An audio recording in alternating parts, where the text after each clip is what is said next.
Good evening, everyone.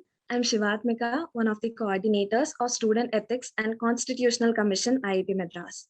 I take great pleasure in welcoming you all to the talk by Professor Sudhir Chell Rajan on the theme Role of Vigilance in Curbing Corruption in India. This talk is a part of Vigilance Awareness Week.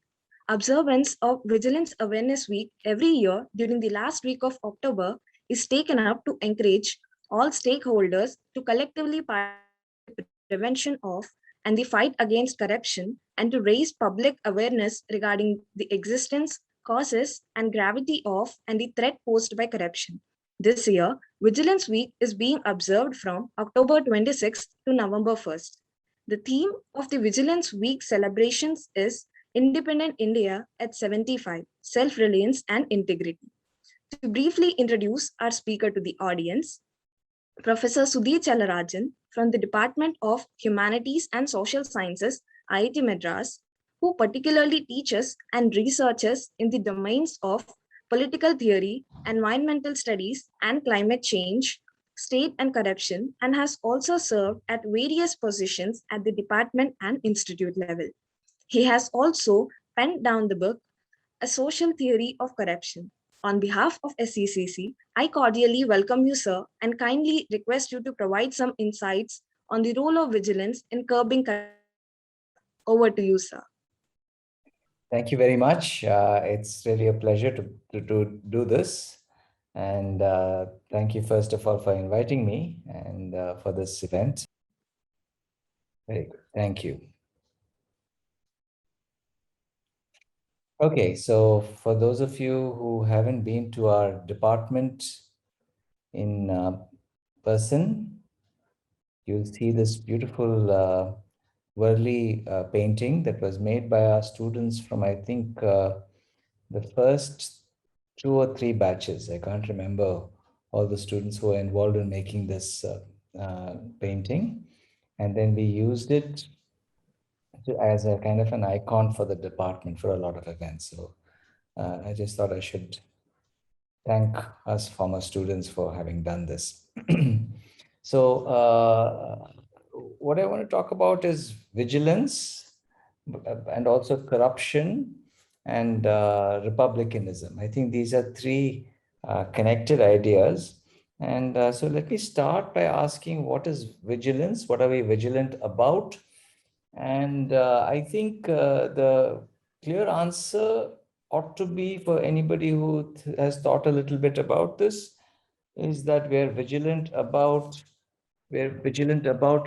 what we call the people's constitution, right? So we want to protect something. We want to make sure that we keep ourselves on alert, but we are being alert about the constitution of the people. Of course, in our case, it's the Indian Constitution, and I'll come to that briefly. But I don't want to restrict ourselves just to our country's constitution.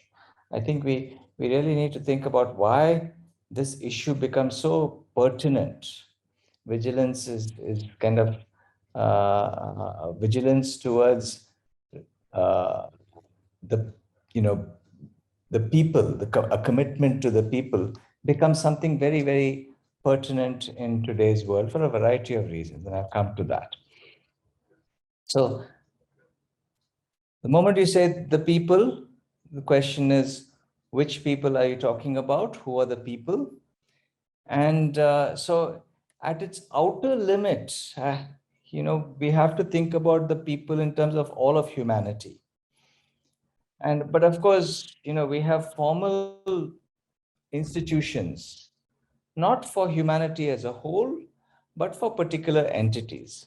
So the campus community might have a formal constitution. The student body has obviously a wonderfully formulated constitution. Thank you for sharing the constitution with me. I hadn't seen it in its final form. Cities may not have formal constitutions. Some cities have charters, etc., etc. But we are most familiar with the constitution of a country, or you might have a constitution for a region, like the European Union has a constitution. And so the meta rules that make up the Constitution is something that we're also interested in. Sorry. Now, of course, I keep missing this. I'm so sorry. Of course, when we talk about the Constitution and we talk about these limits, we also have to ask some side questions. They're not so, turns out they're not so incidental.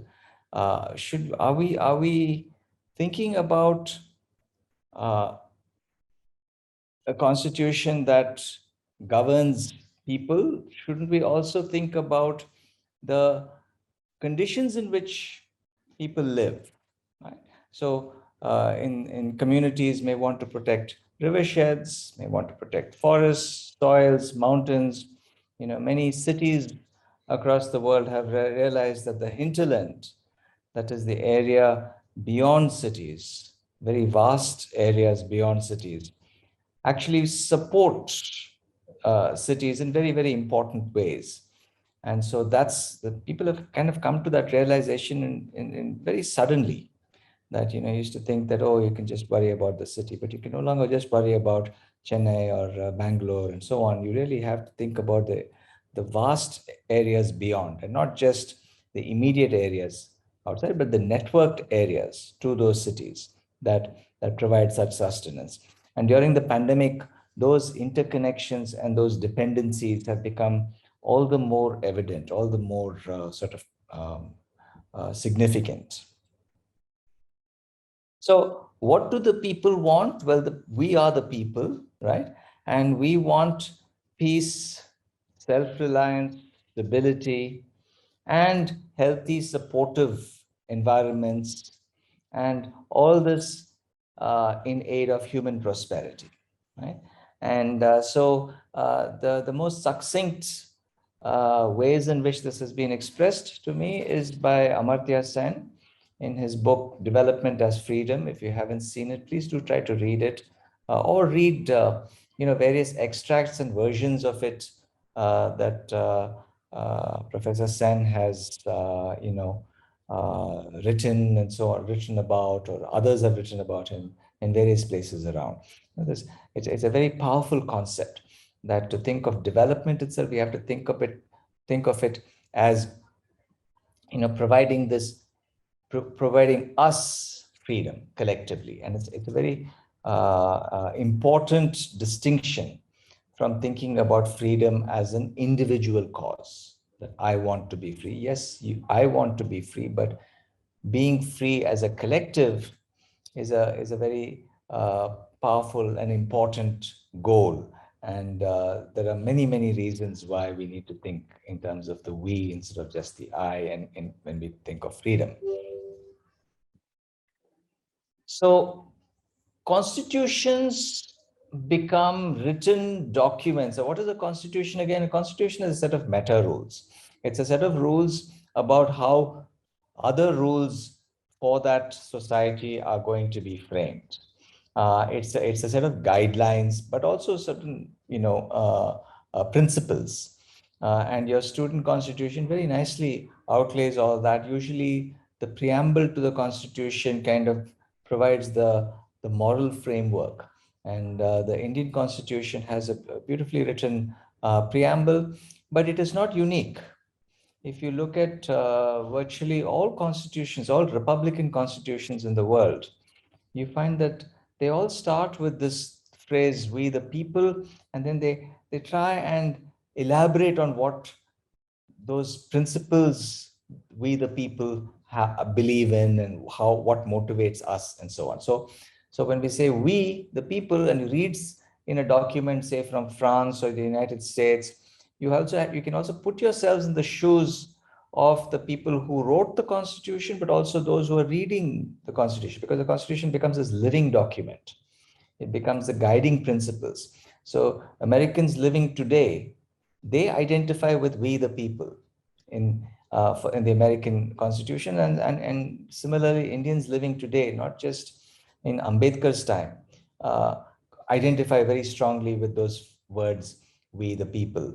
right? So that's something that is also extremely important to bear in mind, that words have long legacies, and especially powerful words around, well-crafted principles, on ethical principles that allow reasoning, right?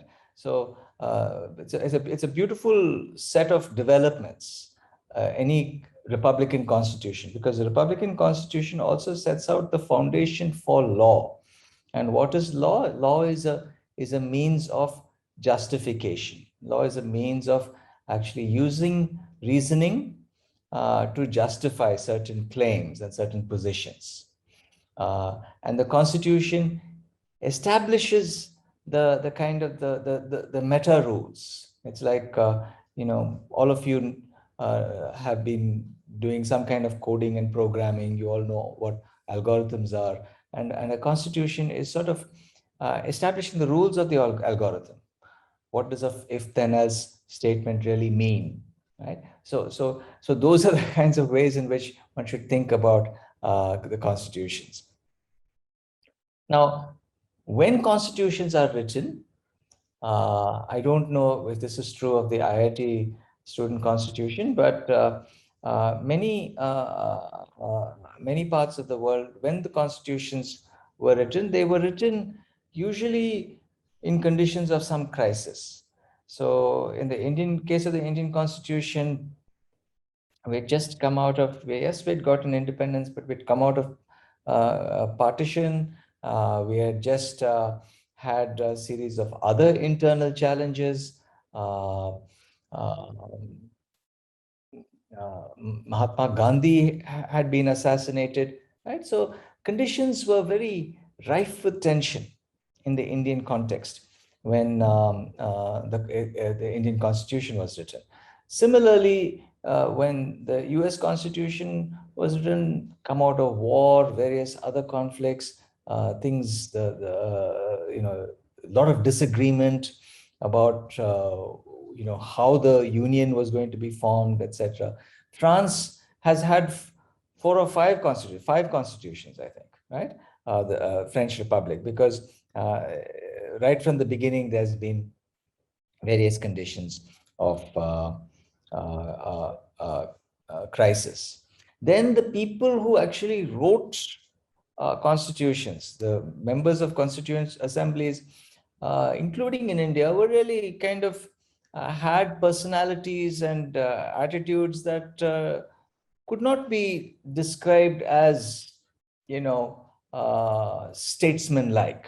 In not all of them, certainly, but many of them, and this is true across the world.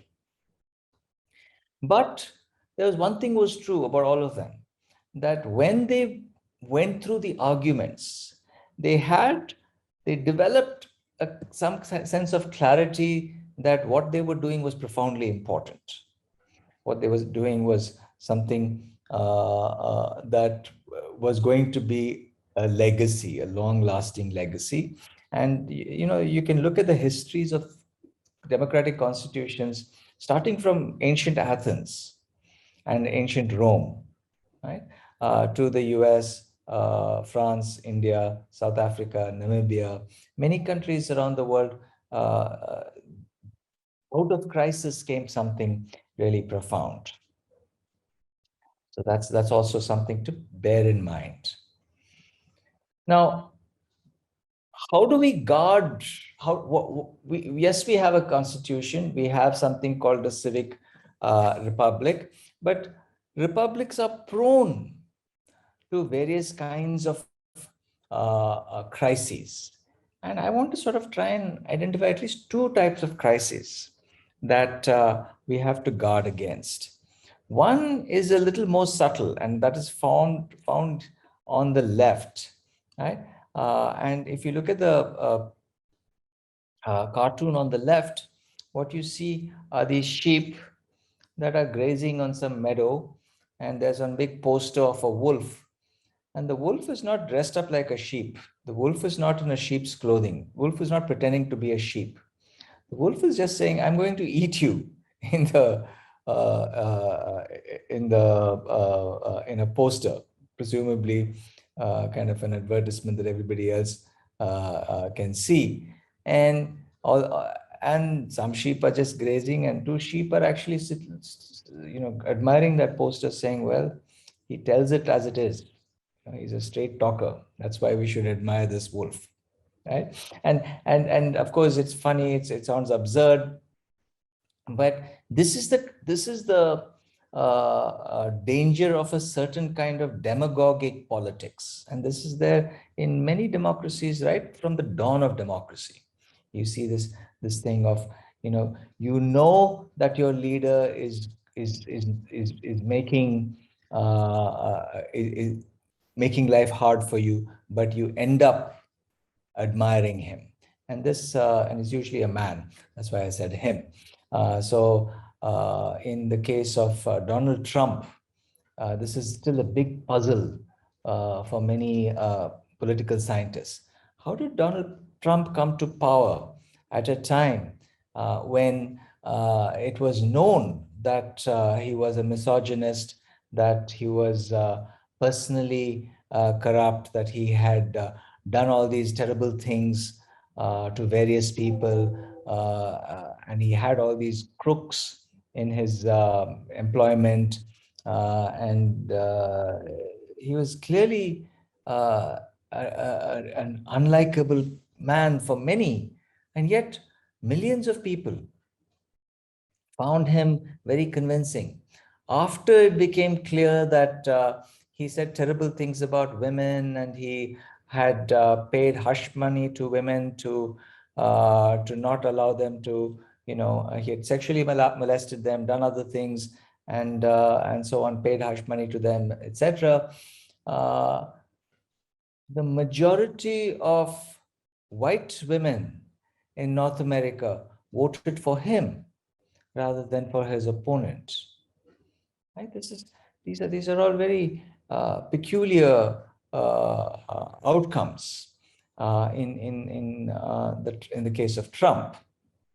So that is one kind of danger we have to worry about, and these are actually complicated issues in the field of political science. The term ideology is used associated with this kind of phenomenon, and there's a lot of that's been written by social scientists about how these kinds of demagogues become powerful, what kinds of what this means for society, etc. Right? So guarding against that, being vigilant against that kind of phenomenon is a very complicated issue. And many scholars have written about this, starting with, and you'd be surprised to hear this, starting with this person called Machiavelli. Machiavelli is associated with something called Machiavellian. People kind of think of it that as evil and etc. But Machiavelli is a very astute observer of these kinds of political conditions, right? So that's something that we should bear in mind. Now, the diagram on the right is a little more abstract, but if you think of each dot as a person, as an individual, or clusters of individuals, then you'll realize that this is showing a network of individuals, a social network, if you will, right? But this is also called a social network that has a lot of centrality. It's a sparse network with a lot of centrality. What that means is there are a few people who are well connected, but there are also many people who are not connected at all. And there are a few people, especially if you go to where this arrow is, and all that, you see these people are supposed to have something called betweenness centrality in social network analysis terms. And betweenness centrality means that these are the kind of gatekeepers. These are the people, brokers through whom you get anything done, right? So either you are completely disconnected from everything, or in order to get close to those people who have some resources or have something that you need, you have to go through the proper agents. And we're quite familiar with this type of activity as well in politics, right? So who gets to be elected to parliament? Somebody who knows somebody else, who has some other connection, who is able to. So in principle, anybody should be able to stand for election and have equal right to be heard and so on. But that's not what happens in practice most often. Most often you have to be well connected through these networks, and there are great gatekeepers and brokers and agents who play very powerful roles. So in the study of corruption, this phenomenon is something that has become very, very well recognized. And again, from long ago, people have done some wonderful analysis, social network analysis of what happened in medieval Florence, same time that Machiavelli was writing. Machiavelli was writing at a time when there was a very powerful merchant family called the Medici, who controlled not just Florence, but a very large network. It turns out to be a kind of a global network.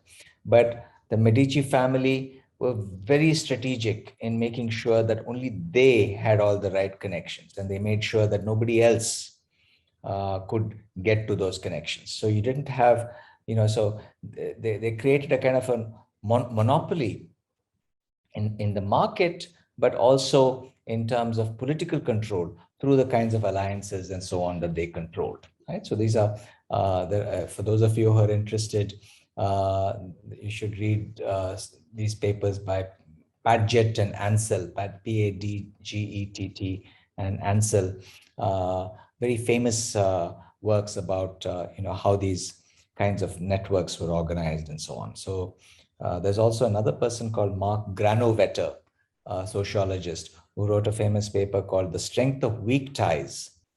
And this also tries to explain, so the broker is the person who knows how to bridge across networks.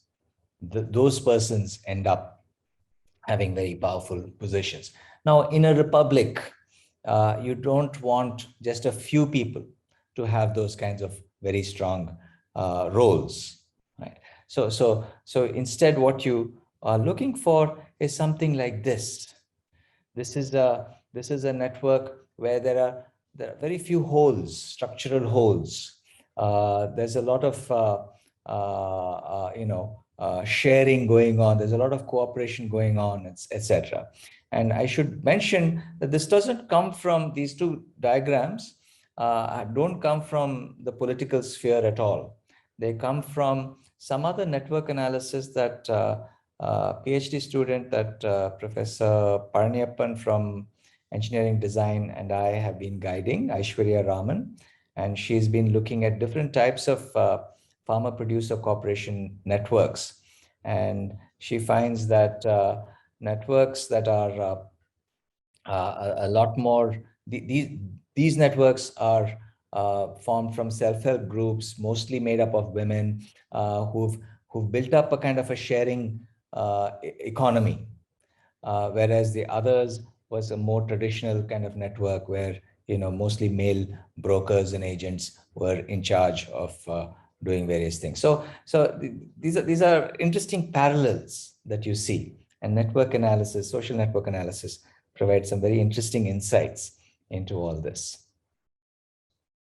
Okay, so let me now switch gears a little bit and talk a little bit about corruption as such, right? Because we've kind of gotten a sense of how democracies can be sort of subverted, but we really haven't talked much more about vigilance around corruption. Now, corruption, I fear, is a very complicated word. And so it's much more complicated than most people realize or recognize, in part because there are so many different variations of it, so many different versions of it. Right? And if you look at each of these headlines, and I'll go through them one by one, you will see that they all give us a sense that this has something to do with corruption, but we probably can't link them all directly to each other. So the first one says from the Pentagon to the private sector. Now, this describes a phenomenon that shows that a lot of people who worked in the, Pentagon is, of course, the US military strategic government entity, right? They control a huge amount of money. They are the largest budgets, military budgets in the world are US military budgets. The US military budget is bigger than about 10 other countries combined or something like that. It's just enormous. I've forgotten the figures. And so when people who control the purse strings of money end up in the private sector, that's also a phenomenon known as revolving doors. And this has happened with the Federal Drug Administration, for instance. So people who so we've had a situation where you've got people from the private pharmaceutical industry going to the FDA, the Federal Drug Administration, playing a very strong role in getting a drug approved, and then going back to their industries. Now, of course, there are some rules against that sort of thing happening, but they're not very well enforced. So that's something to pay attention to. The second bullet point is showing a different headline. Nigeria's former oil minister, Diezani Alison Madueke, lost $20 billion on her watch. What does that mean? She was an oil minister. Nigeria, of course, is a very major oil producer. Not the largest in Africa right now, I don't think, but very significant for a long time. And she lost 20 billion on her watch is actually a euphemism, because it's saying, somehow when she was there, $20 billion kind of disappeared, right? When she was oil minister. We don't know what that means. So the implications are quite clear. Perhaps she stole it or whatever else happened. Third bullet point is saying how industry transforms our scientific understanding of risk. Now, this is a lot more subtle and more like the first one, but even more complicated than that. Now, risk analysis is very, very important in trying to assess what kinds of chemicals, what kinds of products, consumer products as well as commercial products, industrial products should be produced, how they should be used, what exposure to these chemicals might mean, what is the relationship, what is the dose response curves of these chemicals, these pollutants, etc., etc. Now, if this story is saying that even to say what is scientific about risk, if industry played a big role in defining that meaning rather than scientists and the public defining roles about risk, meanings of risk, you see that there's obviously some chance of very serious chance of bias and so on. So this is a sophisticated way in which we need to think about this as an instance of corruption. How Interpol got into bed with FIFA. Now, of course, you all know what FIFA is, and you probably also know who the Interpol are. Interpol are this international police agency. I think they're based in Vienna. I can't remember. And if Interpol and FIFA had some secret relationship with each other, that's not good, right? And then you must have heard about the Pandora Papers. Pandora Papers follow something called the Panama Papers, right? So all of these events are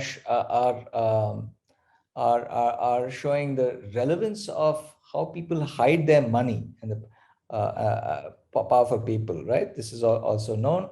And similarly, the last one, 70% of Trump property buyers are utilizing shell companies. So hiding your identities, hiding money in offshore tax accounts, hiding them in shell companies. These are all a certain type of corrupt activity. So part of what I'm trying to point out is that corruption takes different forms. It's not just the policeman who asks for a little money on the side when you're getting in and saying, well, you better pay me if you don't want me to give you a ticket, or if you want to, pass this, breathalyzer test, you give me some money, etc., etc. That's not the only form of corruption we should be alert to. These forms of corruption play an important role in society, and our vigilance needs to sort of be attuned to that as well. Now, this image on the top right, I want you to pay attention to it because I'll come back to it. It's actually showing you, looks like a CCTV, but it's a videotape that the person on the right actually took. Person on the right, I don't know if he's giving this money or he's taking the money, but we'll come back to him. His name is Vladimir Montesinos. And this is an image from Peru. So corruption already, now you would agree, is a complicated word. There are many meanings of it. There are different things that are associated with corruption. And the word comes from all of these prior words. The word corruption in English is derived from a Latin word called corrump, and in Hindi it's Brashtachar, in Chinese it's Fubai, in Tamil it's Ural, and all of these words indicate something is rotten, something is decaying, something is degenerate, and what's degenerate is the customs, practices, and institutions. So corruption is a degeneration of institutions and a degeneration of society. So it's a very powerful word, and it's peculiar that the same meaning is associated with words for corruption across different languages. Now, the World Bank has given an official definition of corruption that it sounds a lot more sterilized compared to decay. And you must know this phrase from Hamlet: "Something is rotten in the state of Denmark." And but the World Bank definition doesn't sound like that. It just says it's the abuse of public office for private gain. But then when they start describing instances of corruption, you can say, oh, yeah, that's corruption. That's rotten, right? So bribery for the provision of basic services, bribery to evade regulations such as environmental regulations and building codes, right? You pay an inspector and make the problem go away. Collusion and other distortions to procurement, right? This is a common problem. Contractors and the agencies that employ the contractors, get shoddy equipment, shoddy materials, and that leads to poor quality, sometimes disasters. Recently there was a building that collapsed in Florida, and people are asking, well, was there some collusion between the builders and the inspectors and the regulators? They're asking such questions, right? The theft of state resources, also something that happens quite frequently, and through wholesale embezzlement. So all of these examples you see news stories of all the time. Civil service distortion when hiring, firing, promotion decisions are being made. Then, of course, in the legislature, when ties between business and politics are so close that regulations become twisted. In the judiciary, this becomes very serious. When the judiciary is corrupt, things are we lose all our faith, because the judiciary is supposed to protect the constitution. The judiciary is empowered with protecting the constitution. In the country Argentina, some years ago, the judiciary was corrupt not because of anything else, but because the mafia was controlling the judiciary, and the mafia would kill judges who didn't accept bribes. So it was a very dangerous situation. It was a situation where the entire edifice, the entire ability of the country to sort of maintain its law and order, its sense of purpose were distorted. And then, of course, money laundering, familiar, right? So, how do social scientists try to understand corruption? They divide corruption into three broad forms. One is petty corruption. Again, we know this very well. This cartoon is explaining what petty corruption is. It's paying individuals, acting as gatekeepers to bigger officers who have some kind of gatekeeping role. And sometimes it's known as bakshish, because it's also kind of a customary practice in some societies. And this is a form of corruption that annoys most of us. Who likes to have to pay a bribe in order to get something done?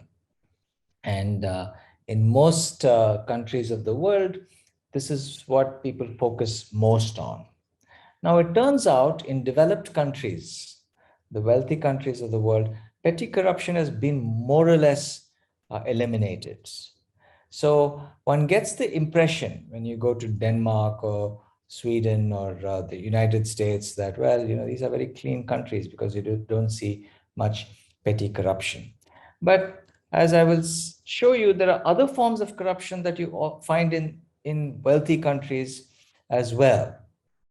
And even though petty corruption may have disappeared, you may find this kind of administrative corruption, which is a little more complicated. It's called machine politics. And this actually is a cartoon from New York. Now, in the 19th century, end of the 19th century, early 20th century, New York was ruled by a set of essentially gangs, one might say, or gatekeepers who controlled everything. So you had the city boss was in charge. There's a famous man called Boss Tweed. A lot of people have written about him. And so this is basically showing, how the system worked. You pay money, you get various things, you need to pay the political party, you need to pay somebody else. All of this was well organized. What I have on the left is something that I just picked up from the newspaper a few days ago. And this is in Tamil Nadu. I think it's in Salem. The district collector, somebody found out that the police in that part of Tamil Nadu were organizing. They had a kind of a rate sheet. They knew, for every single job, for every single activity, what the correct payment had to be, right? So this is pretty alarming that there's a kind of a very organized, systemic form of corruption that kind of actually takes over an entire administration. And if you look at American and of course Indian and many other countries, the party politics, political parties, many of them manage money through this kind of machine politics. And this is something that is endemic to a lot of societies. Then you have something even bigger called grand corruption. And this is actually one of the hardest forms of corruption to actually understand and pay attention to. And this is also can be very hidden. So the countries that exhibit a lot of evidence of grand corruption, you see those, you see that those cases only occasionally when things get exposed. Like there was a huge expose in Sweden. There have been exposés in Germany, in France, in the United States, and so on. But this is roughly how it works. It's a connection between big business, the media, politicians, and lobbyists, right? So there's a lot of money. There's also all kinds of other things going on, extortion, etc. And the media ends up developing propaganda for the electorate. So if you look at the entire Facebook scandal, the Pegasus scandals, and so on, and even more complicated ones that aren't even in the news, you can say these are kind of examples of grand corruption. One of the cases of grand corruption that I find really fascinating is what happened in Brazil with Petrobras. And there's a movie, I can't remember. Sorry, there's a Brazilian show. I can't remember if it's in Netflix or Amazon Prime that I watched with great fascination that described what happened here. In fact, I saw two shows. One was a kind of a fictionalized version. Then I saw a documentary as well about the grand corruption in Brazil, in Russia as well. There's been evidence of grand corruption with the Russian oligarchs and Putin's government and so on. So there's all kinds of incredible and intricate arrangements associated with grand corruption. So grand or political corruption is this kind of arrangement where the entire society is caught up in these crazy arrangements. And what you see here, you remember that this is the image, the photograph that I showed you earlier. Now it's gotten a little more complicated because what you're seeing is this person, Montesinos, was videotaping not just once, but some 345 times or 400 times. Every transaction that he had with various individuals, either he was giving them money or taking money from them, and these were members of the judiciary, members of the parliament, international players, civil society, private sector, military, members of the bureaucracy, political parties, the media, etc., etc. And then there was other arrangements across these entities as well. So you see, there was a whole network of corruption. And if you think about those social network analysis diagrams that I showed you earlier, these are basically those very sparse networks, those bridging ties, all of those kinds of things being very significant in these kinds of networks. So this work was actually unraveled by a very interesting group of people at the Kennedy School of Government, by looking at this. So what happened was Montesinos videotaped every transaction he had for his own safety. And then, of course, one of those videos got leaked, and then the whole thing came apart, and Montesinos was arrested, but Fujimori also had to resign from government, and he had to flee the country. So people who looked at this have, corruption experts have studied this kind of relationship. It's a wonderful case study of corruption. Now, I've done something here which is slightly provocative, but this is also based on some lots of reports, newspaper reports from the last 3-4 years relating to the Trump family and various other connections, right? International connections, Wall Street finance, etc., and the Republican Party machine. So remember, machine politics and other forms of relationships. So we don't know where money is being transformed. So corruption isn't just about transferring money from one organization or one person to another. It also means favors and various other kinds of special connections that are associated with this, right? And here, what I'm showing is a little complicated, but instances of grand corruption that take place over long periods of time. And I don't want to spend too much time on this, except to say that this diagram in the center comes from the work of a wonderful person called James Glatfelder. If you go to his, if you Google him and look for his TED Talks and so on, he explains how, a small number of companies and individuals within those companies control a huge amounts of finance and capital and global wealth, and along with that have a great deal of influence. So you see patterns of global corruption having different forms at different scales, and it's difficult to kind of just say this is the only thing we can call corruption. The corruption becomes then this rather more intricate type of social process.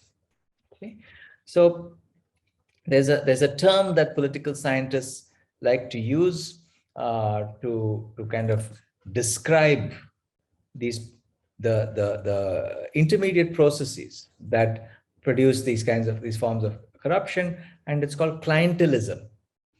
And clientelism is defined in this way by one of my favorite authors, James C. Scott, from a very early paper of his. He says, clientelism is an instrumental friendship in which an individual of higher socio-economic status, a patron, uses his own influence and resources to provide protection or benefits or both for a person of a lower status, or a client who for his part reciprocates by offering general support and assistance, including personal services, to the patron. In other words, you scratch my back, I'll scratch yours. That is how clientelism works. But the person who says you scratch my back is usually more powerful than the person who's scratching you in return. So there are all kinds of interesting ways in which to understand these things. There's another phenomenon that I want to also pay attention to. It's not just that the superior person is the one who is exploiting the inferior person. There are other activities that also take place. So this word called extraversion is very interesting to me. And it was coined by this person called, this political scientist called Jean-François Bayard, a French scientist, who uses this term to explain, okay, how did slavery take place? How did so many millions of people become enslaved from Africa?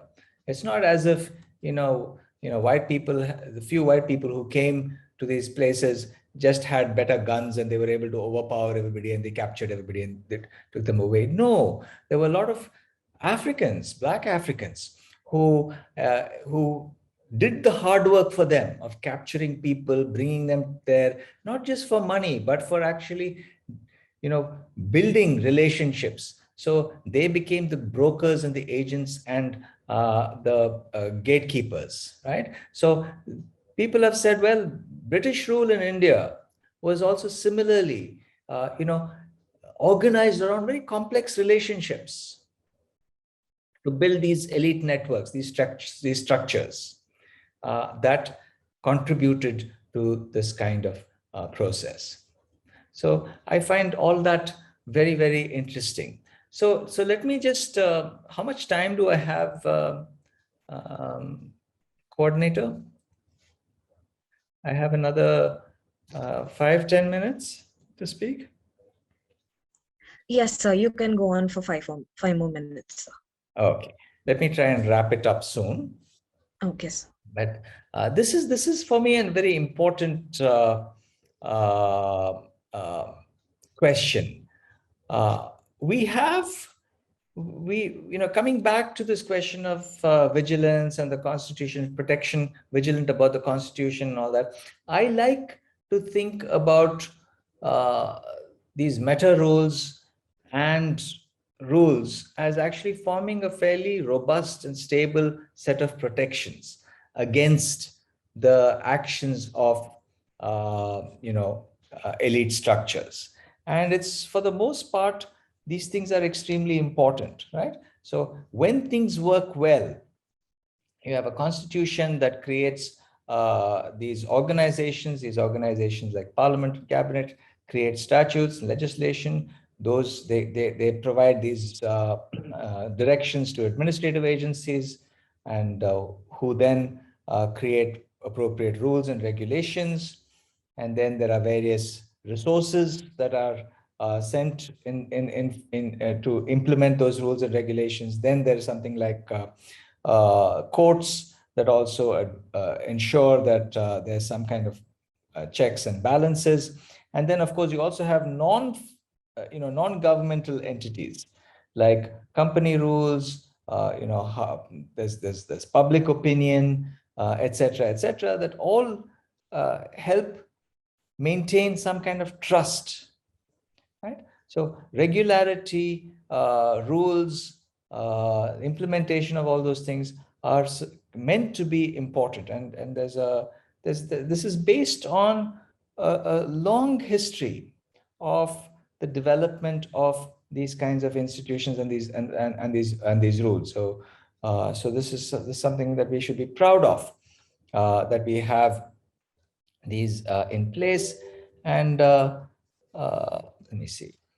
So of course that also strengthens for the rest of us freedoms, responsibilities, social order, and justice. And this is also known as the Grand Liberal Compromise. Pierre Manon, who's a French political philosopher, uses this term, the Grand Liberal Compromise. Coming out of monarchy, we needed all these institutions in order to get things to happen. Now, what, of course, we realize is there are all kinds of ways in which these can get distorted, right? So that's the challenge that we need to pay attention to. How do we avoid those distortions? And I'm not going to spend much time here because I've kind of already talked about all these things. But these items that I have, some of them which I've identified in caps or in italics, are issues that need more investigation, and a lot of social scientists in particular have already been doing a lot of very interesting work around these kinds of terms and so on. Okay, and then of course in social network analysis already there are very interesting morphologies of how people occupy these kinds of gatekeeping roles. And once they capture these gatekeeping roles, how they kind of make sure that others don't get in. Right. So these are very interesting studies, models, and so on, that people have explored. Now, of course, climate change, the climate crisis that all of you are aware of, and yesterday, the most important meeting in the world today, in these times, began the climate negotiations in Glasgow, and the crisis has never been more apparent to all of us. I don't have to tell you more about climate change and what it is doing. Now, I want to say 2 or 3 more things that just to kind of add to the confusion. And this is that what we now know as humanity began in very small locations. Not humanity, as territorial states began in very small areas. And until about 1500, the bulk of humanity lived outside of what were known as states, what we normally think of as states. And I want to also show you this diagram. 1500 to 2000, land started getting colonized. You started having the formation of pasture and cultivable land. And the bulk of humanity lived outside of cultivable land. And it turns out now anthropologists and archaeologists are discovering that their diets were actually far better. They were healthier. They lived better than people who lived off grain, right? We think that, eating grain and all that led to better diets and better and human progress, but it's actually not true. The history is much more complicated than that. Right? So the question is, how do we rebuild trust in institutions? And I want to end with something on a kind of a positive note. And I want to actually ask you, as students in an IIT, to try to maybe use this tool, which I'm going to demonstrate to you very quickly, ask you to kind of try to use it. And those of you who are interested and who have some kind of technical skills, programming skills, please get in touch with me as well. Let me try and show you the screen very quickly. Let me see where it is. Give me a minute. And I'm ending here. I'm going to end in a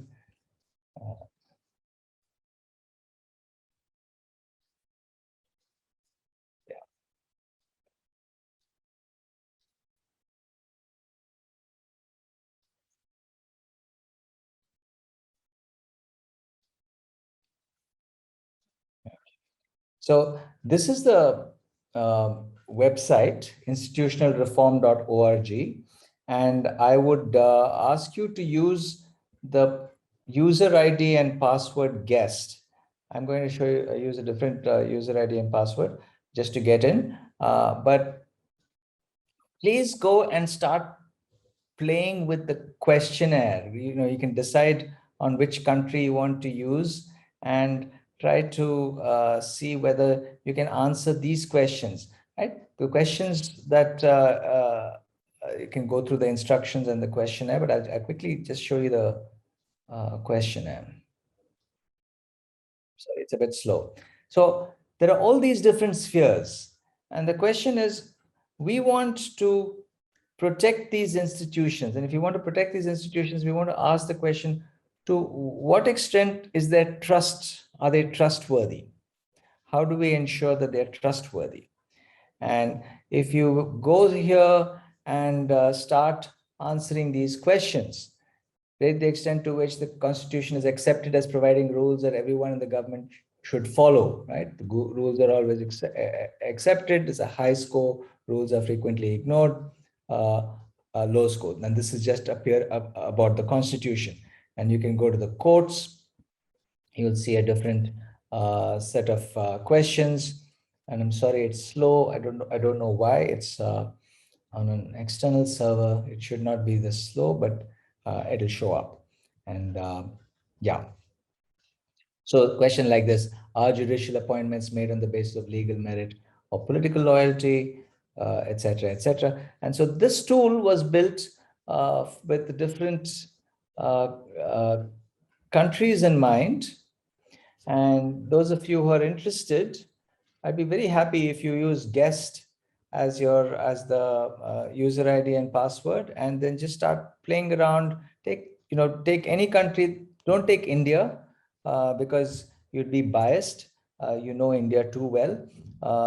Start with any of the other 199 countries, and go through the exercise. You can find out more about those countries if you don't know enough, and try to do this.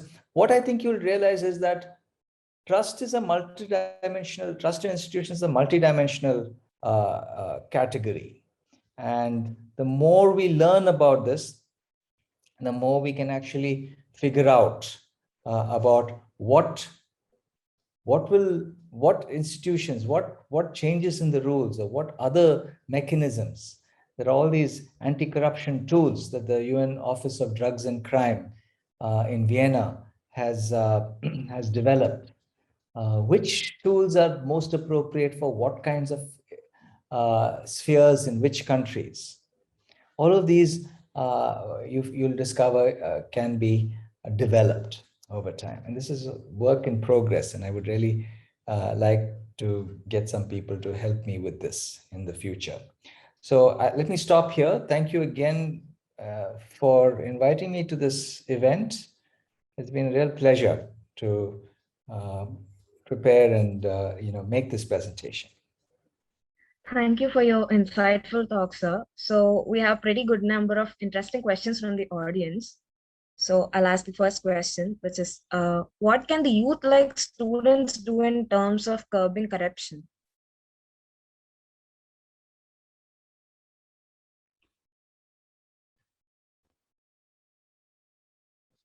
Yeah. All right. So this is obviously a very important question, very close to your hearts. So, where do youth reside? Youth are part of civil society, right? Youth have a voice. Youth are outside of the formal organs of government, and youth are usually also not, powerful in other ways. They don't, own big businesses. They don't have other important roles. So youth, in a sense, not only represent the public, they also represent the future. So if you go back to the diagram that I showed you, which I think, those are the institutions that we need to preserve or sort of upkeep. The civil society and the media play a very important role as watchdogs in political society.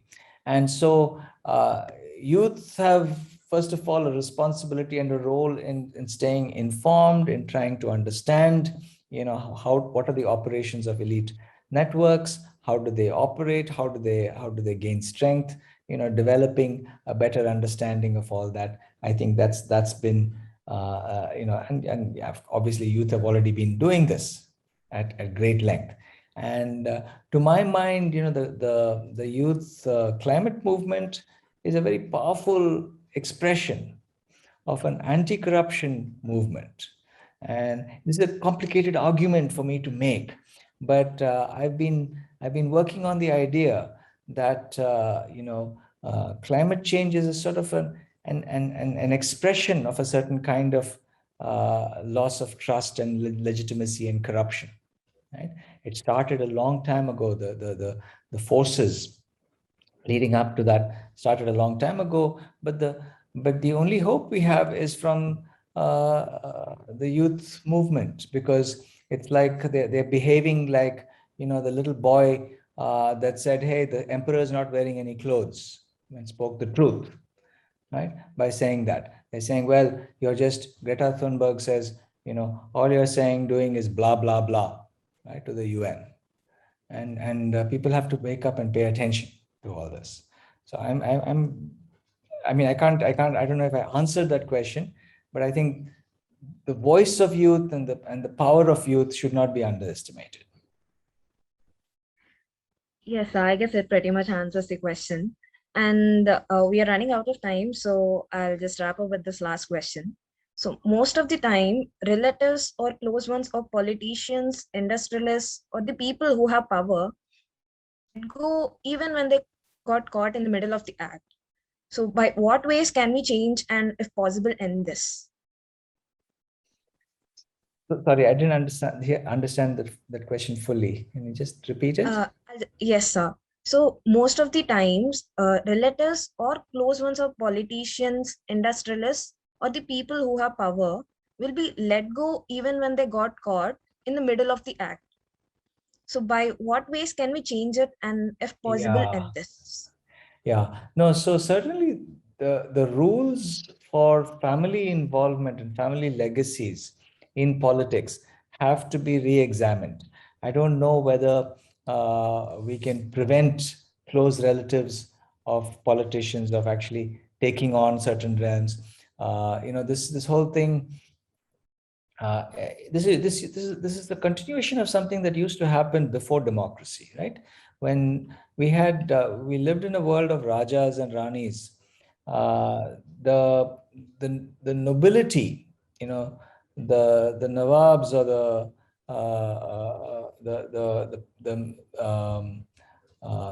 people who were the tax collectors, the revenue collectors, they were all kind of part of the same family, right? They were connected to each other, and so control was completely managed within the family. And so, within political parties and in politics, this has become a kind of a seen as a natural thing.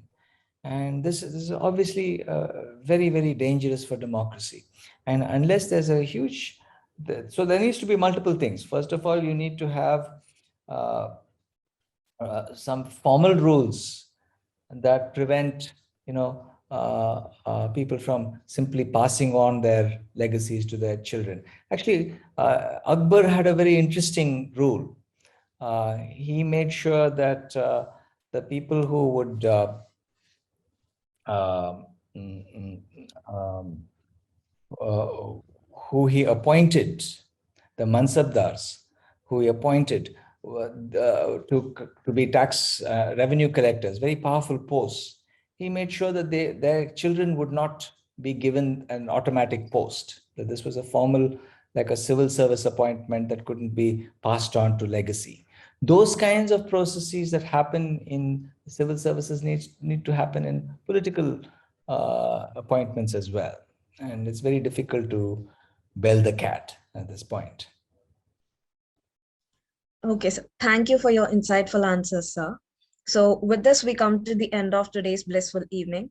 I would like to thank you, dear professor, for accepting our invitation and giving a wonderful conclusion to our Vigilance Awareness programs.